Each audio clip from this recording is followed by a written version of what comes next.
1,1 FM RRI Pro 1 Yogyakarta, kanal informasi dan inspirasi, masih di segmen Maksi ya untuk edisi hari Selasa 8 Juli 2025. Dan saat ini kita akan membahas nih tentang kesehatan ya tentunya ya, dan kita sudah terhubung dengan RSUD Sleman.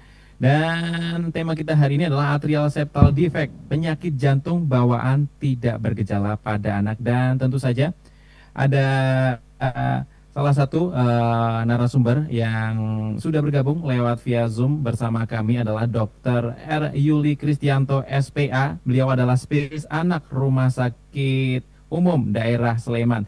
Selamat siang, Dr. Ian. Halo, selamat siang, Mas Panji. Sehat, Dr. Ian? Alhamdulillah sehat-sehat sekali, Mas Panji. Luar biasa ini Dokter Ian nih, tema kita hari ini cocok sekali nih karena ini juga liburan sekolah juga.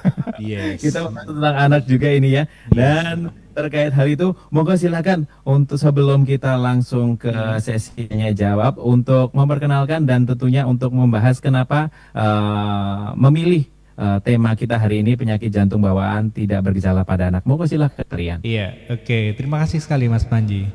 Ya. Pendengar semuanya, jadi kali ini ya kita banyak akan berbicara tentang anak pada bulan-bulan ini karena dalam rangka menyambut Hari Anak Nasional yang akan jatuh pada tanggal 23 Juli tahun 2025 besok. Ya, salah satu tema dalam Hari Anak Nasional besok adalah anak-anak yang terlindungi, termasuk terlindungi dari penyakit-penyakit yang mungkin dia akan mengalami akan jatuh pada anak tetapi secara silent atau tidak diketahui. Nah, salah satu penyakit-penyakit pada anak yang kadang-kadang itu tuh baru ketahuan setelah dia dewasa itu adalah atrial septal defect. Atrial septal defect itu atau defek sekat atrium dari jantung itu adalah salah satu dari sekian banyak penyakit jantung bawaan pada anak. Penyakit jantung bawaan pada anak itu banyak dan umumnya dia berat ya. Jadi dari awal lahir itu sudah ketahuan anaknya tuh langsung sesek, nafasnya cepat atau megap-megap, itu biasanya akan ketahuan seperti itu. Tapi yang unik pada atrial septal defect ini adalah justru pada anak-anak ketika lahir dia tidak bergejala. Kenapa? Karena kelainannya itu ringan ya. Baru nanti akan menimbulkan gejala setelah atrial septal defect itu bertahan bertahun-tahun sampai anaknya dia masuk usia sekolah atau masuk usia remaja. Ya, kadang-kadang ASD yang kecil itu bahkan baru ketahuan setelah orangnya itu dewasa, pada saat hamil atau pada saat dia sudah usia 40 ke atas ketika aktivitas fisik di eko baru ketahuan, oh ternyata dulu punya ASD yang nggak ketahuan selama masa kecil. Nah, ASD ini sulit dideteksi ya. Kalau penyakit jantung yang lain gejalanya akan langsung tampak.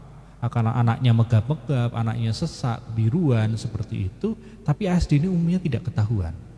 Jadi ketika anak lahir, kemudian diperiksa oleh dokter, karena kelainannya itu begitu kecilnya, bahkan pemeriksaan fisik dari dokter itu pun di awal-awal anak lahir, itu tidak akan bisa menemukan ASD. Nah, terus gimana dok ketemunya? ASD itu baru bergejala nanti setelah bertahun-tahun kemudian. Ketika anak usia masuk 5 tahun, kok anaknya gampang capek ya ketika lari-lari, gampang deg-degan ya ketika lari-lari, atau ketika batuk pilek diperiksa dokter tiba-tiba ketemu, loh ini kok ada bising jantung. Orang tuanya biasanya akan ngomong, loh dokter zaman dulu katanya nggak ada apa-apa di jantungnya gitu, aman-aman aja. Iya bu, ini baru ketahuan sekarang. Nah, kelainan ASD itu seperti itu, atrial septal defect, baru ketahuan setelah usianya lanjut. Nah, terus apa yang harus dilakukan? Untuk yang pertama adalah mencegah terlebih dahulu. Kita harus tahu faktor resiko untuk munculnya ASD itu. ASD itu defek sekat atau penutupan sekat antara jantung bagian kanan dan jantung bagian kiri itu tidak terjadi secara sempurna. Akibatnya akan ada aliran dari atrium atau serambi jantung kiri ke arah serambi jantung kanan. Artinya nanti beban jantung kanannya nanti akan berlebihan. Kalau nanti bertahun-tahun, nanti jantung sisi sebelah kanan itu akan membesar. Ketika jantung sisi sebelah kanan membesar itu baru nanti akan muncul gejala biasanya. Muncul gejala bising jantung, muncul gejala peningkatan tekanan darah pada paru-paru atau pH. Nah itu biasanya muncul bertahun-tahun kemudian. Nah, repotnya kalau sudah itu terjadi berat, kadang-kadang terjadi arus balik dari kanan ke kiri, itu sudah biasanya sulit diperbaiki. Anaknya jadi muncul gejala kebiruan.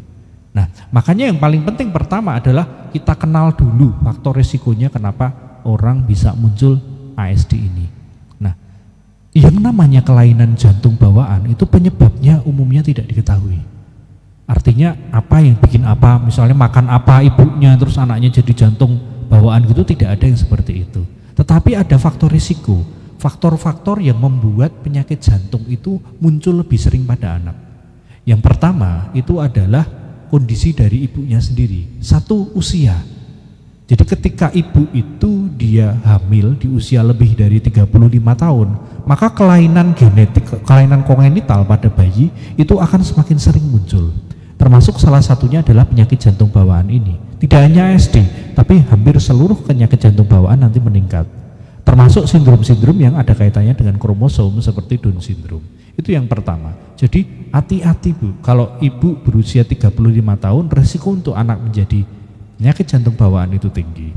Kemudian yang kedua adalah rokok, alkohol. Nah, ibu-ibu yang dia terpapar asap rokok sering, alkohol sering, itu ternyata juga berpotensi anaknya mengalami gangguan penyakit jantung bawaan.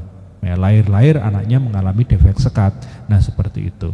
Kemudian yang ketiga, kalau ibunya berusia tua, anaknya lahir itu mengalami cacat genetik atau kelainan kromosom seperti Down syndrome, ya. Anak dengan Down syndrome itu dia berisiko lebih besar, sekitar 20 kali lipatnya untuk mengalami penyakit jantung bawaan. Kemudian vaksinasi, loh apa hubungannya dengan vaksinasi?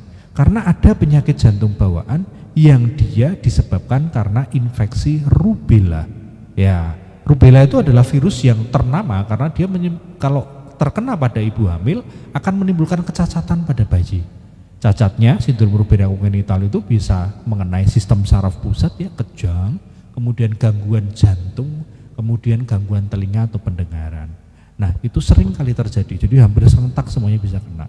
Makanya kok pemerintah pada usia 9 bulan pada anak-anak mewajibkan vaksinasi rubella. Karena itu untuk proteksi bukan hanya pada masa kanak-kanak, tapi di masa depan, pada setelah anak-anak itu menjadi dewasa.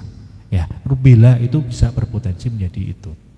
Kemudian ibu punya penyakit-penyakit seperti diabetes. Diabetes itu juga berhubungan dengan terjadinya kelainan kongenital atau kelainan tertentu pada bayi yang dikandungnya.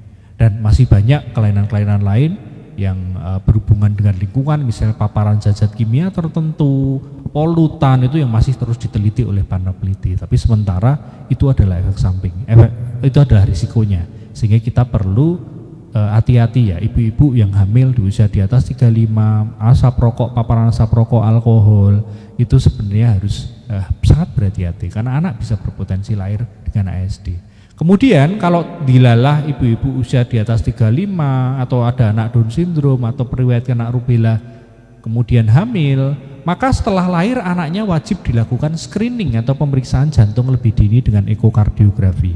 Sehingga apa, ibu-ibu yang berisiko tadi, yang lahir anaknya bayinya tampaknya oke, baik-baik saja, nanti akan dieko sehingga ketahuan lebih dini ada kelainan jantung atau tidak ya.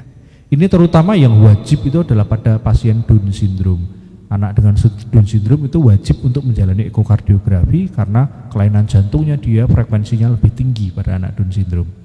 Kemudian ibu-ibu pada usia di atas 35 tahun sejak hamil harus USG. Karena dari situ akan ketahuan kecacatan-kecacatan yang mungkin terjadi pada anak lebih dini. Nah, setelah itu apa yang kemudian kita bisa lakukan pada anak-anak yang dia lahir kok kemudian akhirnya ketahuan, bener nih dok, anak saya punya ASD pada anak-anak. Apa yang akan kita lakukan? Anak tersebut nanti harus didampingi oleh dokter kardiologi anak atau ahli jantung anak untuk dikontrol. Biasanya tiap 3-6 bulan sekali, tergantung lebar kecilnya defek sekatnya itu. Kalau dia lebar maka dia harus lebih sering kontrolnya, ada obat yang diminum. Kalau kecil apalagi ada potensi menutup dengan sendirinya yang tinggi, maka biasanya 6 bulan baru kontrol. Nah, itu nanti akan didampingi terus. Kalau ternyata tidak bisa menutup dengan sendirinya, maka akan dilakukan intervensi penutupan secara medis. Dengan apa? Yang pertama dengan kateterisasi, yaitu dengan memasukkan kayak kabel gitu. Sekarang teknologi kita canggih, jadi operasi jantung nggak selalu harus buka dada, tetapi dengan melalui pembuluh darah di kaki kita masukkan kabel kayak remote gitu, kita lihat di kamera, kemudian begitu sampai jantung kita kembangkan alat untuk nutup defek sekatnya itu, jadi sekatnya bisa ketutup. Nah itu kalau bisa ditutup dengan itu bagus. Tapi ada beberapa kelainan jantung yang kompleks, ASD yang kompleks, yang lebar, yang dia tidak bisa ditutup dengan device melalui kateterisasi atau melalui kabel tadi. Maka harus dilakukan operasi pembukaan dari dada untuk ditutup secara dijahit dengan manual. Ya, ditutup dengan mesh, dengan jahitan yang khusus dari dokter bedah jantung anak. Ya, tata laksananya begitu. Harapannya adalah ketika sudah diterapi, sudah diperbaiki, lubangnya sudah ditutup, maka kemudian ke depannya fungsi jantung anak akan tetap optimal. Dia tidak akan mengalami gangguan jantung akibat perbedaan tekanan dari jantung kanan dan jantung kiri akibat adanya lubang atau kebocoran itu tadi. Sehingga dia bisa hidup seperti bagaimana orang biasa. Ya, mungkin itu saja Mas Panji, sekilas tentang ASD. Baik, terima kasih nih Dokter Yani, dan kita juga membuka di line telepon di 58333 dan juga di 0811271111. Sebenarnya dari tadi sudah ada yang bergabung. Apakah masih tersambung? Kita coba lihat ya, Dok. Iya. Siang. Halo. Selamat siang. Boleh dicoba lagi ya di 58033 yang ingin bergabung tadi ya. Dan kita masih membahas terkait dengan ASD ya, Dok. Nih masalahnya kan ketika sembari kita menunggu pendengar yang ingin bergabung, ketika bayi ini mungkin sudah apa ya istilahnya, sudah dideteksi lebih awal, lebih dini misalnya ya, Dok. Ini sudah diketahui terkait dengan penyakit ASD tersebut nih. Iya. Mungkin sudah dapat vonis segala macam segala. Nah, apakah ada apa ya istilahnya tuh obat yang benar-benar dari orang tersebut atau anak tersebut itu bisa sembuh nih, Dok? Iya. Langsung ya. Jadi kadang-kadang ya vonis penyakit jantung bawaan itu menjadi momok bagi orang tua, seolah-olah waduh anakku jantungnya bocor ini gitu. Jantung bocor udah ibarat kayak ban bocor aja atau genteng bocor ya. Jadi tampaknya seram sekali gitu jantungnya bocor. Tapi sebenarnya kayak ASD seperti ini kebanyakan bisa diperbaiki dengan sempurna, Mas. Nah, hanya saja tinggal ketaatan orang tua untuk tadi kontrol ke dokter jantung anak itu. Karena ada orang tua yang dia sedemikian denialnya atau menyangkalnya, saking takutnya ya Mas ya, kita maklumi ya kayak gitu ya. Dia saking takutnya malah kemudian tidak kontrol ke dokter anak. Enggak, anak saya enggak apa-apa kok, denial.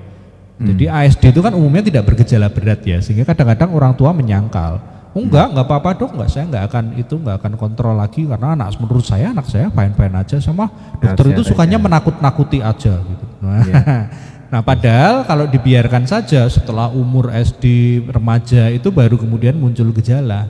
Nah kadang-kadang orang tua juga malah mencari misalnya, mohon maaf ya, pengobatan alternatif, dikasih tablet-tablet apa, suruh minum jamu-jamuan apa ya. Selama ini pengobatan-pengobatan medikamentosa alternatif dengan herbal seperti itu belum ada yang bisa ditunjukkan manfaatnya untuk menutup kelainan jantung itu. Jadi memang harus dilakukan penutupan sesuai indikasi dari dokter. Jadi entah penutupannya dengan tadi kateterisasi atau dengan operatif. Kadang-kadang ada yang bisa menutup sendiri. Yang menutup sendiri itu saking kecilnya ya, kecil sekali, itu nggak perlu minum apa-apa, cukup dibiarin aja dia nutup sendiri kalau ukurannya kecil. Ya, tetapi kalau dia cukup besar, jalan satu-satunya ya hanya intervensi medis dengan kateterisasi atau dengan operasi pembedahan sesuai indikasi besar kecilnya atau bentuk kelainannya. Nah untuk obat-obatan memang belum ada ya Mas ya, untuk pengobatan apalagi obat-obatan herbal yang bisa nutup langsung ASD-nya itu belum ada. Berarti masih dalam tindakan begitu ya, iya, Dok? Betul, hanya dengan tindakan itu. Nah terkait tadi Dokter Ian bilang ketika ada pembiaran begitu ya dari orang tua, ini kan berarti kita membutuhkan peran orang tua ini kan karena masih anak-anak ya, jadi peran orang tua ini masih sangat ini ya dibutuhkan begitu ya. Betul nah sekali. Bagaimana jika ada memang kondisi pembiaran, benar-benar pembiaran bahwa misalnya dalam segi medis anak tersebut memang sudah divonis gejala ASD begitu, karena mungkin orang tuanya denial dan mungkin penanganannya juga tidak sesuai begitu. Dan bagaimana secara dampak nyata nih ya, misalnya apakah ada contoh seperti itu agar kita bisa membuka nih para pendengar ya, orang tua di luaran sana agar paham nih bagaimana ketika ada pembiaran terkait ASD ini, dampaknya seperti apa ya, dari segi medis dan mungkin dari pengalaman nih dok yang sudah terjadi. Mau silakan. Jadi saya punya cerita satu pasien yang dia mengalami ASD.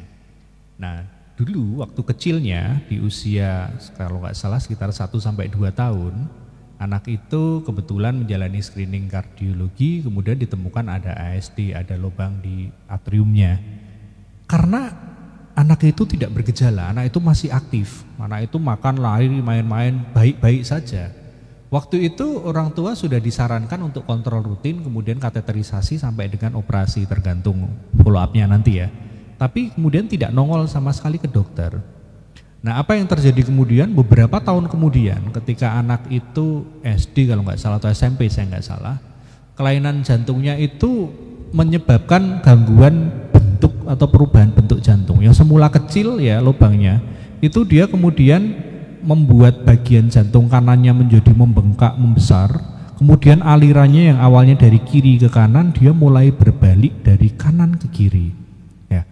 Apa yang terjadi ketika pada saat itu, anak itu masuk ke rumah sakit dia dengan kejang, kemudian masuk sampai penurunan kesadaran. Ternyata di otaknya ada abses atau infeksi di otak. Ya, jadi sebagai komplikasi dari penyakit jantung bawaannya. Nah, penyakit jantung bawaan kalau dibiarkan seperti pada kasus saya tadi, itu kerusakannya menjadi permanen, para pendengar semuanya. Jadi sehingga perubahan pada jantung itu yang terjadi bertahun-tahun dari kecil tidak diintervensi, dia akan menetap. Ya.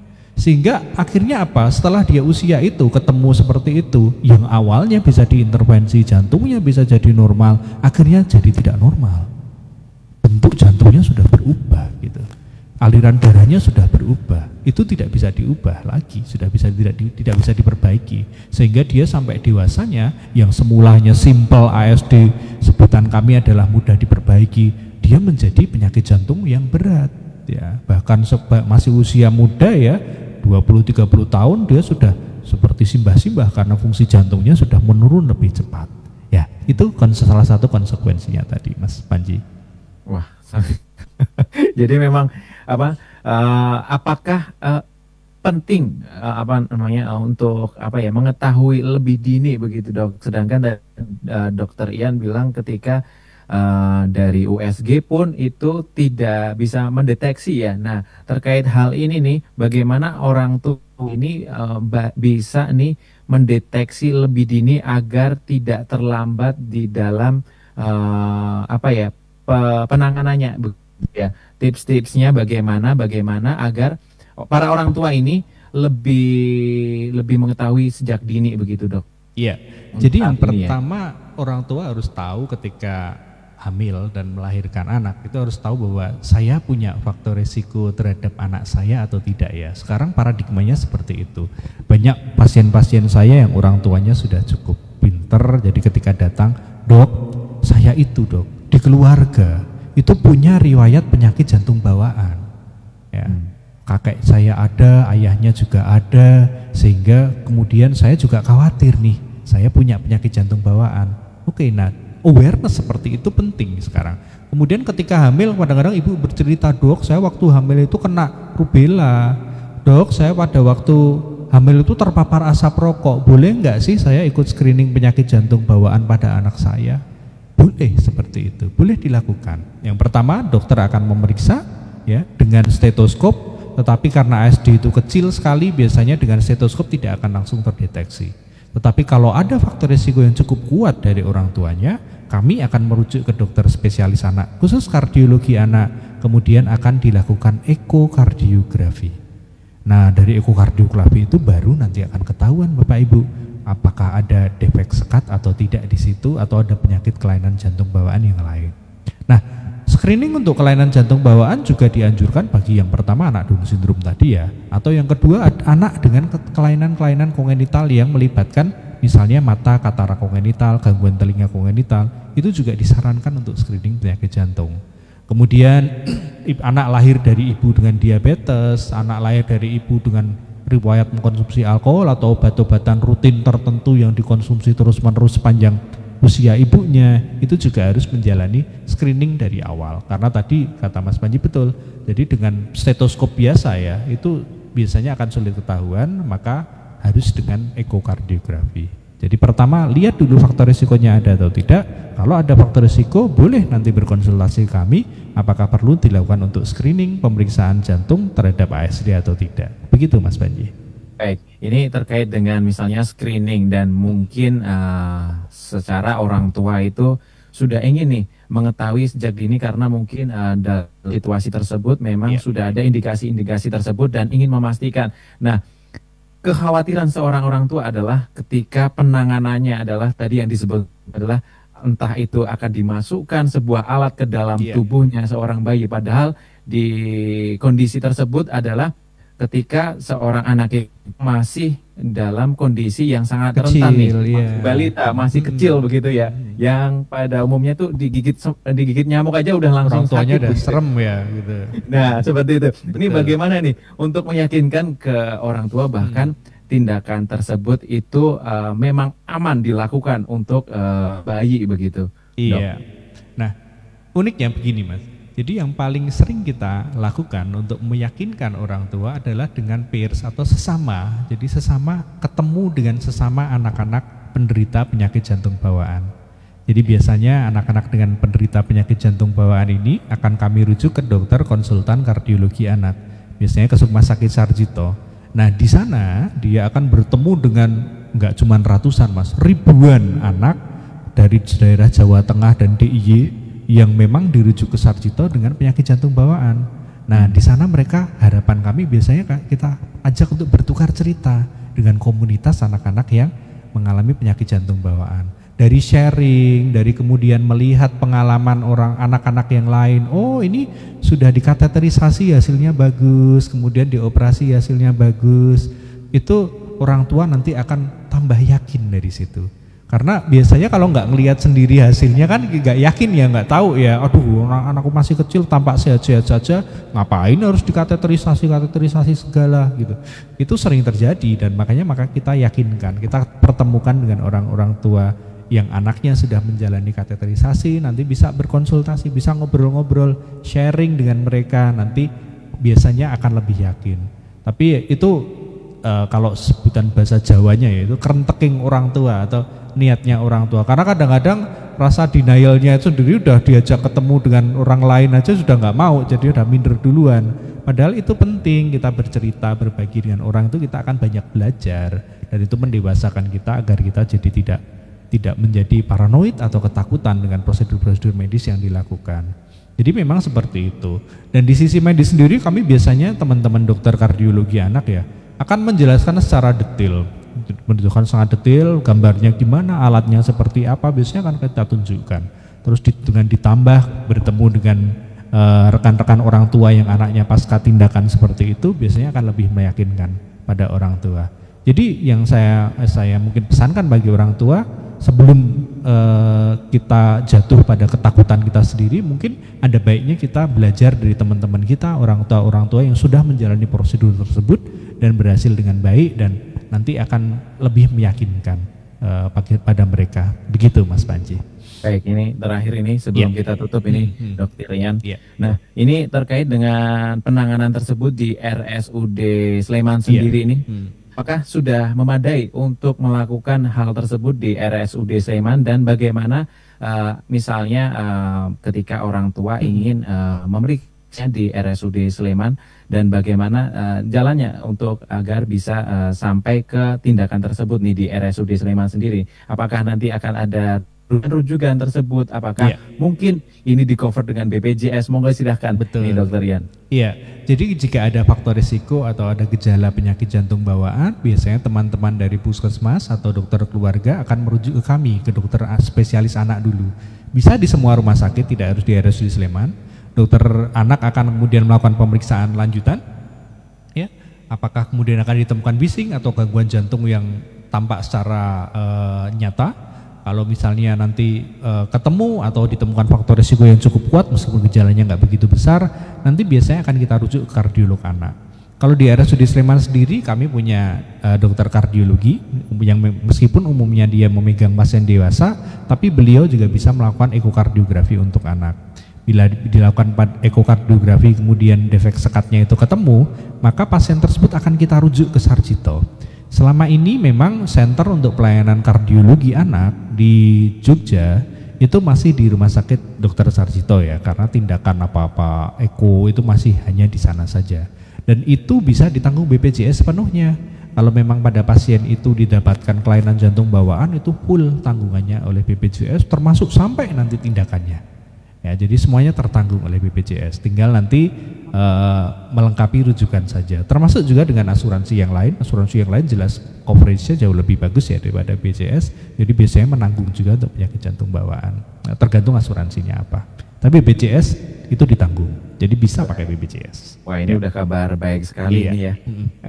Sudah ditanggung BPJS karena masyarakat kita juga masih banyak sekali yang masih mengandalkan BPJS ini, Dok. Dan di RSUD Sleman sendiri pastinya juga akan menerima BPJS ya, Dok. Iya, kami menerima BPJS.